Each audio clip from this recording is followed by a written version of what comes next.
There are moments in life when pain speaks louder than promise, when the diagnosis, the disappointment, or the delay tries to define our future. Yet faith teaches us something revolutionary. Gratitude is not the reward for healing. Gratitude is often the doorway to it. Human tendency is to show gratitude after receipt.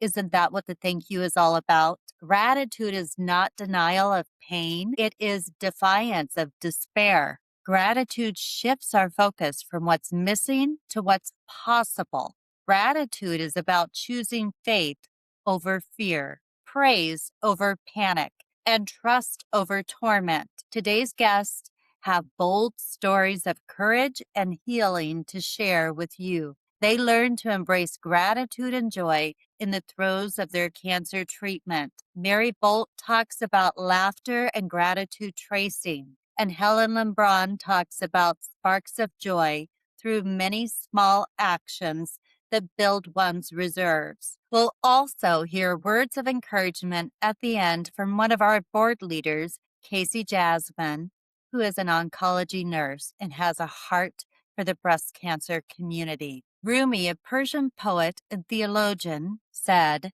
"Wear gratitude like a cloak, and it will feed every corner of your life." Will you join us in a daily practice of gratitude this year? We've broken the cloak of gratitude into 3 distinct realms. First, start the day with gratitude. Begin each day by writing 3 things you are grateful for in a gratitude journal before you check your phone, before you rehearse your worries. Some people write in their gratitude journal before they get out of bed. It's how they lay the foundation for their day by embracing a positive mindset, reflecting on what's going right, what's good, and articulating their thankfulness in their journal. Second, become a carrier of gratitude to someone else.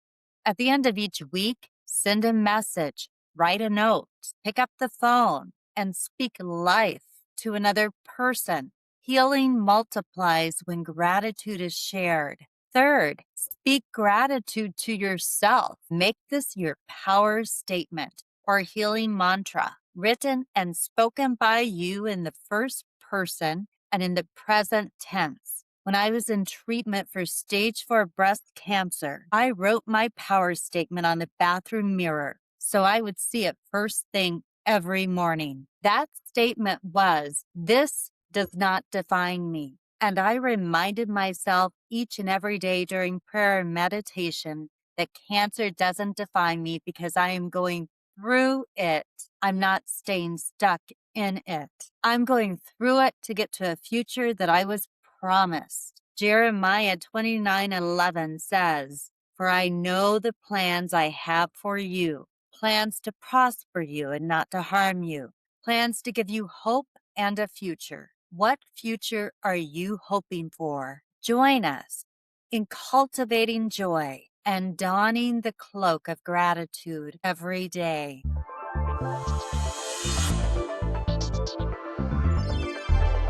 Welcome, everybody, to Thriving Starts Here. Today, we're talking to Mary Boldt. Mary was diagnosed with triple positive breast cancer in September 2018. From October 2018 through February 2020, she underwent chemotherapy, bilateral mastectomy, radiation therapy, and a course of targeted immunotherapy combined with chemo. Twice following her first chemo treatment, she was hospitalized with infections that required her right breast expander to be removed, placed, and removed again. In May 2021, she had deep flap reconstruction. She has her oncology checkups every 6 months now. She lives in York, Pennsylvania, with her husband, Carl. Their son, Colin, and daughter, Helen, are twins attending college. Their faithful German Shepherd Labrador rescue dog, Lady, saw Mary through her cancer treatments, and their current household pet is their loving pit bull Labrador rescue dog, Grimace. Mary teaches literature and languages, both French and German, at York College of Pennsylvania. Mary's breast cancer journey taught her that there are many blessings, small and large, in daily life, no matter how dark the situation appears to be. Welcome, Mary. Thank you.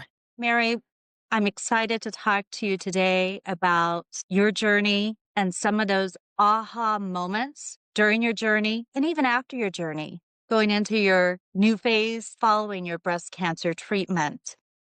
Can you tell me what was that first aha moment where you leaned into the daily blessings despite the dark cancer battle that you were in the midst of? Actually, I think I would say there were two aha moments that came maybe right on the heels of one another. And the first one was when I decided to actually share about my diagnosis on Facebook. I was not much of a Facebook user at the time, but just decided to let go and let down my guard a little bit and tell my Facebook friends. And I posted it. And then when I came back, I guess it was maybe the next day that I came back, but it was actually the middle of the night. I was on my first round of chemo treatments and I was on dexamethasone, which just was pumping me up and keeping me wired 24/7. I had this energy coursing through me. So in the middle of the night, I turned on my computer and thought, oh, I'll go to that Facebook page. And when I did, I was just dumbfounded because I don't remember how many people had responded, but it was just a stream, a river, really, a torrent. And it was people from all walks of my life, from all different periods of my life. And I was just floored. I sat there and cried. I was so overwhelmed by the love and support that was expressed. And yeah, I still choke up, as you can see when I think about it even now. That was the first aha moment. So the second one was right after that. My friend and colleague Deb from York College organized a meal train for me. And, again, immediately the meal train sign up sheet was swarming with people from York College, from the neighborhood, my church, my children's sports teams, and they would bring delicious food for months, multiple times a week to my whole family. And as I say, the food was great, but what really just perked me up was seeing the people when they came and delivered it and feeling connected. And so I was trying to find the words to thank Deb, who had organized all of this. And she said, Mary, people have been asking me what they can do to help. People want to help. And then I don't remember what I said in reply, but she said it once or twice again. People want to help. And that really stuck with me because I had this sense that I had to always be the one helping someone else. And I think deep down, I felt like it was wrong for me to be receiving help. Well, I had to, as you say, lean into it and receive the help. And once I've relaxed into it, it was a tremendous blessing. I would say, every bit as strong as the chemo medicine I was receiving, stronger probably. Wow, what a story. And I hear you because I experienced that during my battle as well, that people just really stepped up and showed up in ways unexpected. And that's sort of the blessing, that silver lining when you're going through the hardest moment in life. What were a couple of strategies that gave you inspiration during your treatment? Well, one of them was really just having a mantra and falling back on it when I just felt overwhelmed by everything, the entirety of the diagnosis, the treatment, the unknown, the feeling of loneliness, the physical discomforts. I would, I guess, force myself to take up this mantra, which for me was the light shines in the darkness and the darkness will not overcome it.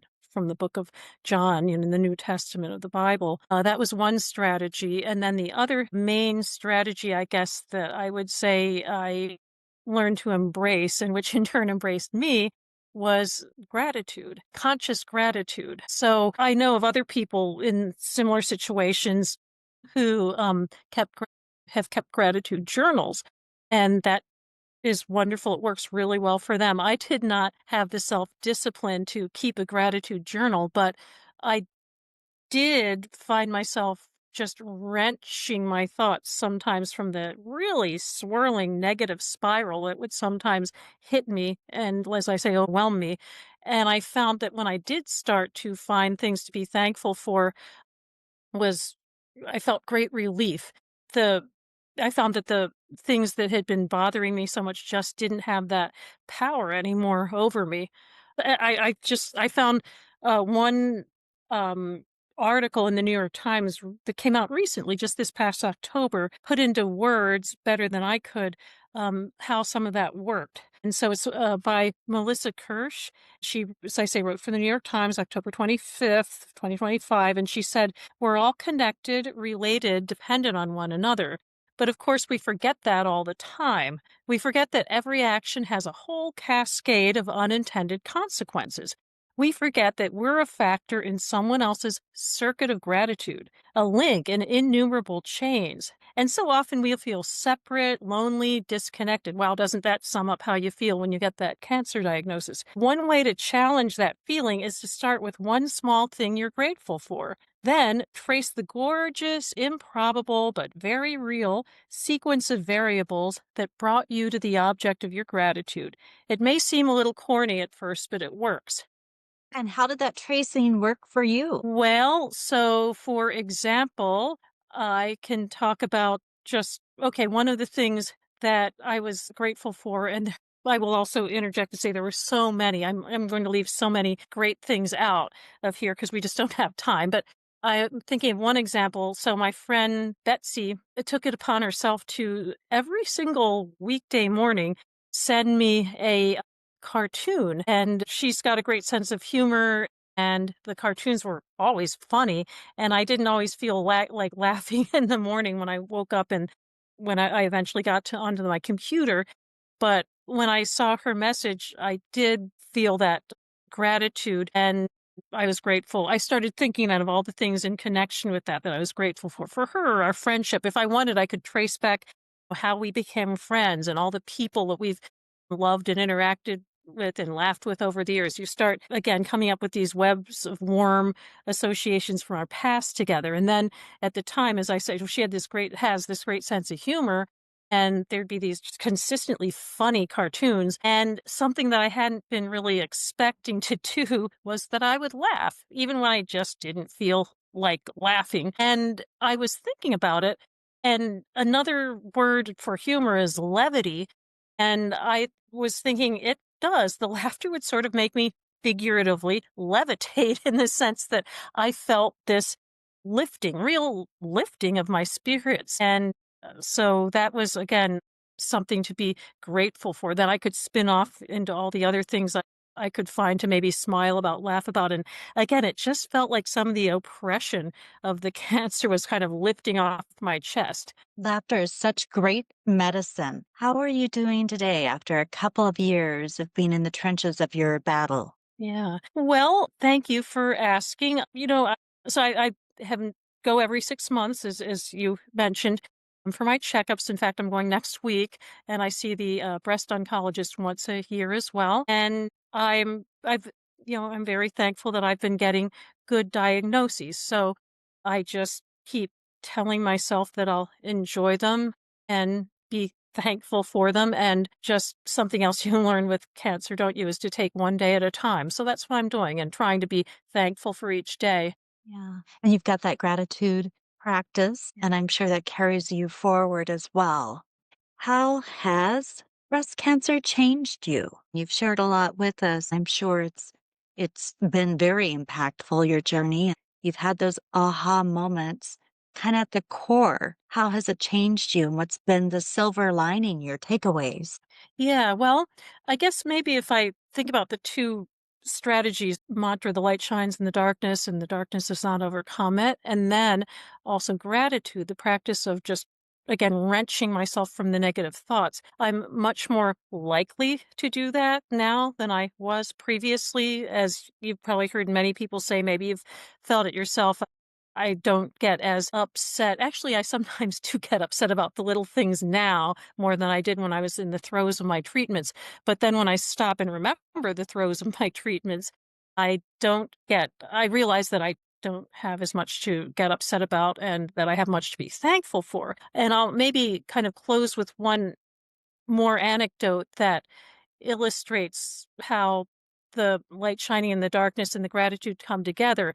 And that is when I was a month into my first chemo treatment and was noticing that my hair was getting like straw and, some of it was falling out, and I knew it wasn't going to last much longer. So my wonderful hairdresser, Karen, whom I'm very thankful for, offered to, at my request, shave it off. She would not take any money for it. And my husband, bless his heart, Carl, surprised me.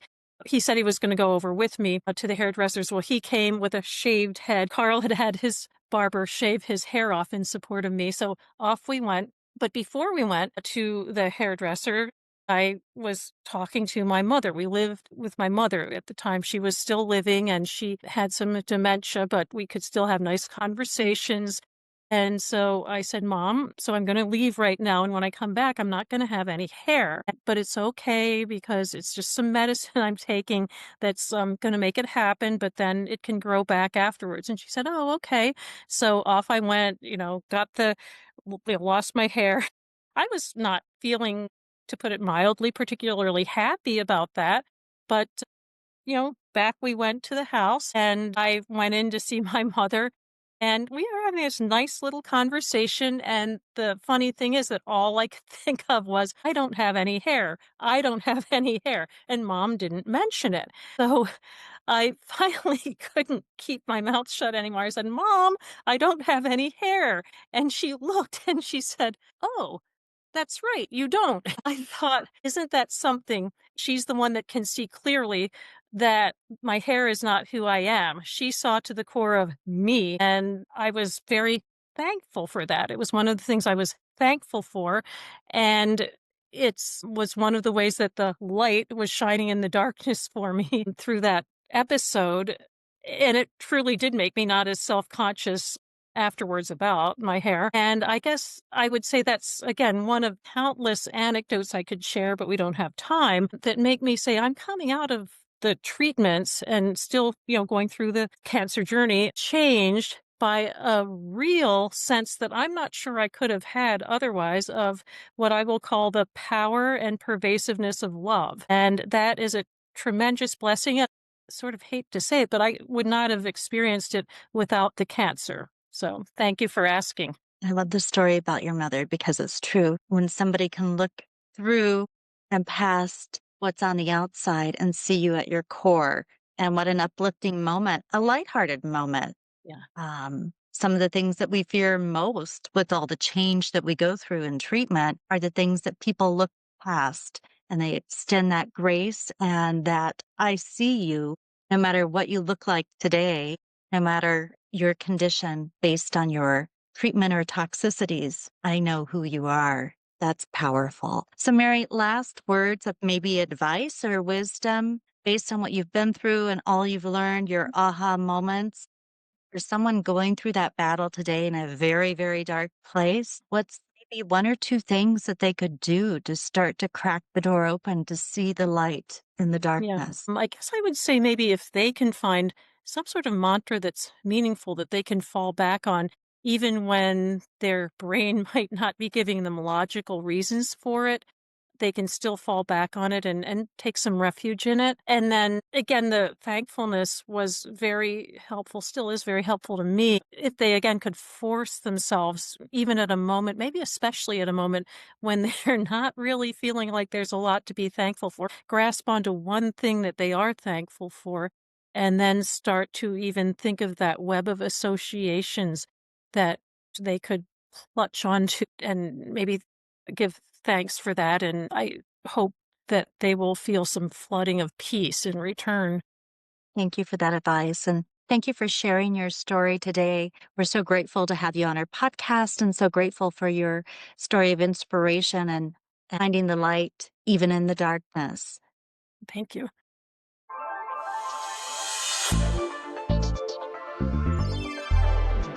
Joining us for our Thrivers series is Helen Lambron. She is a 15-year breast cancer survivor. She has discovered her superpower by cultivating joy during the journey. Helen uses her retirement years now to spark personal joy for herself, for those that she loves, and in her favorite places. She also gives back, inspiring others to choose joy during their journeys. She volunteers with nonprofit organizations that make a difference for the lives of breast cancer patients. She's here today to share her story of engaging her superpower of joy during her breast cancer journey.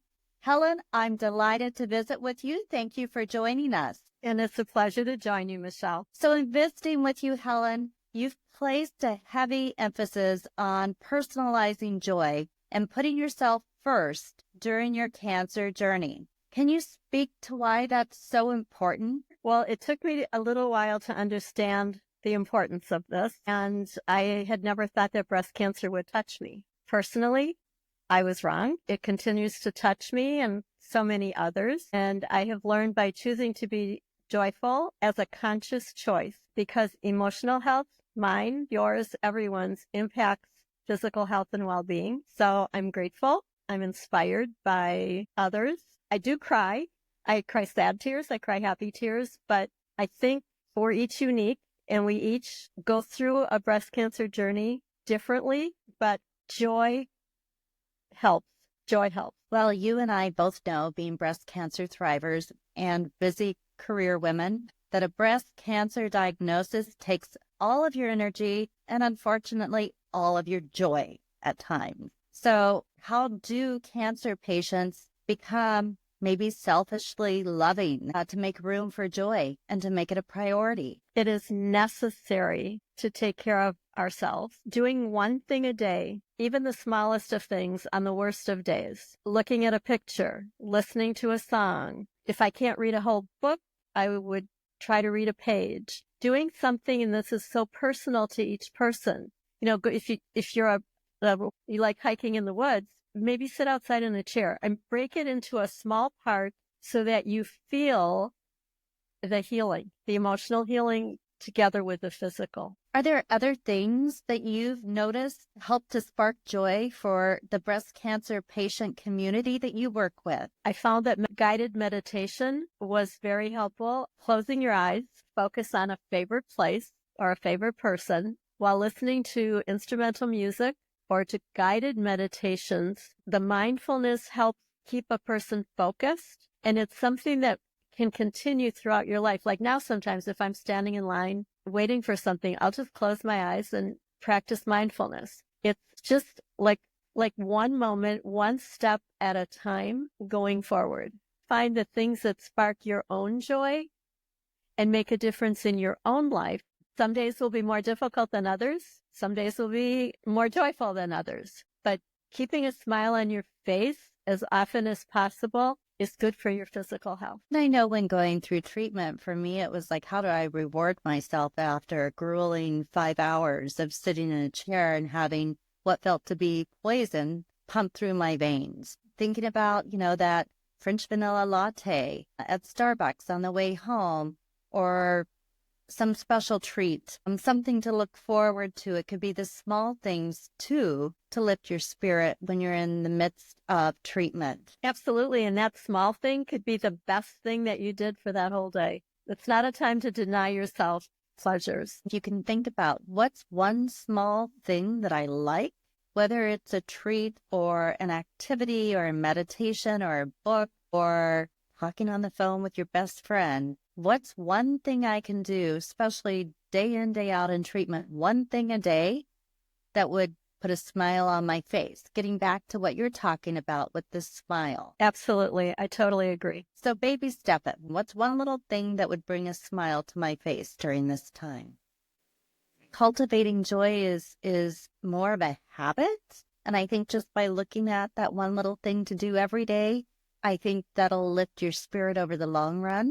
If you're being joyful for that 1 second or that 1 minute or that 5-minute span, it grows. It grows. It becomes a conscious habit. Another thing shared with me in my journey, even though I was battling stage 4 breast cancer that we know is incurable, you're not dying every day. So don't live every day like you're dying. So true, because there's so much narrative online and through the news and through associations of those battling cancer, stage 4, that may be less promising in terms of lifespan. but you're not dying every day. So how can you live it like you're not dying? I think for women in particular, we're the caregivers, we're the do for everybody else, and we kind of aren't in the habit of taking care of ourselves. So I think it's important to form that habit and then maintain that habit. And it's a good example for those around us. If people would ask me what could they do to help, I would kind of say, oh no, that's okay, I've got it. Because I always thought of myself as a strong woman, and I am. But I've learned that it's okay, and it's actually preferable to say, you know what, I could use a phone call. Are you by any chance going to the post office? Can you drop something off for me? Bring me a snack. I really have a craving for this. They're sparking joy for me, but it's sparking joy for the giver as well. And there's a release, kind of cathartic, to be able to reach out and say, you know, I could use a hot meal tonight, or someone to talk to for 10 minutes on the phone, or someone to walk the dog. So part of it's not being afraid to ask and be specific with that ask. What could you use in that moment? One of my best friends in her 5th and most horrific year of metastatic cancer that went, just pretty much everywhere in her body. She asked me if I would fly down and iron, because her husband and son could handle the laundry, but they weren't good ironers. So I did. And I did this more than once. I would spend the night standing at an ironing board, sobbing my eyes off and ironing. There was something that I really could do, and it was a really difficult ask for her. So it gets back to being able to ask for what you need, but also looking at, if you do have a pocket of time and paying it forward at your own speed, while you're also in your journey, can be very rewarding. And sometimes it just helps to see others that are in their journeys and to share those stories and to have that sisterhood or brotherhood. Helen, what would you say has been your greatest joyride in life? Well, I'm still alive. I'm still here and just being alive. And I try to re-energize as often as possible on the Acropolis in Athens, Greece, which is the land of my heritage and the land of my heart. So when I'm up there, I am very mindful, probably the most mindful. And that is the place that I go to when I close my eyes for mindfulness, because I think it's important to honor the past through memories, to embrace our ever-changing present, because we really don't know. Anything can be thrown at us, and to be hopeful for the future and approach it with as much grace as possible. Thank you so much, Helen, for joining us today and sharing words of wisdom and helping us to think about how are we going to cultivate joy while we're going through our breast cancer journeys, and how we can share it with others and spark joy in others. But thank you, Michelle, because I think what you're doing is sparking joy in others. Thank you, Helen. That means a lot. I hope today you took something away where you're able to harness your superpower and think in terms of how do you tap into and grow joy in your life. The reason for this podcast, Thriving Starts Here, is to help you see a much better today and a much brighter tomorrow.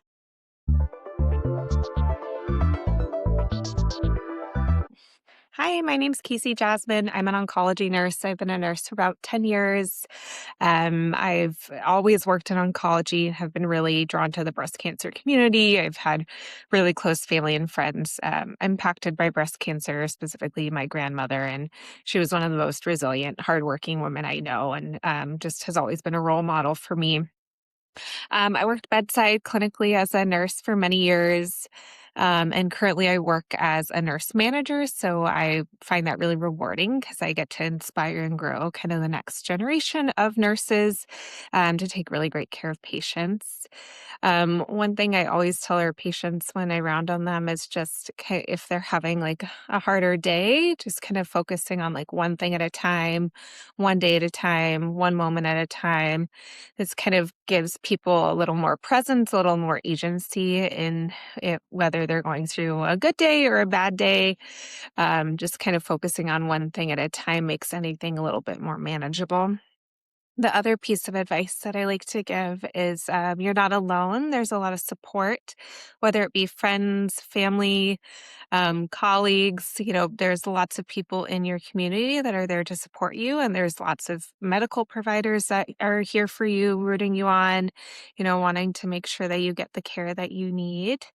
This is certainly not an easy journey for anyone, but it's very inspiring to see people's resilience and their commitment to make every day meaningful, whether those days be good or bad. So keep going, keep fighting one day at a time.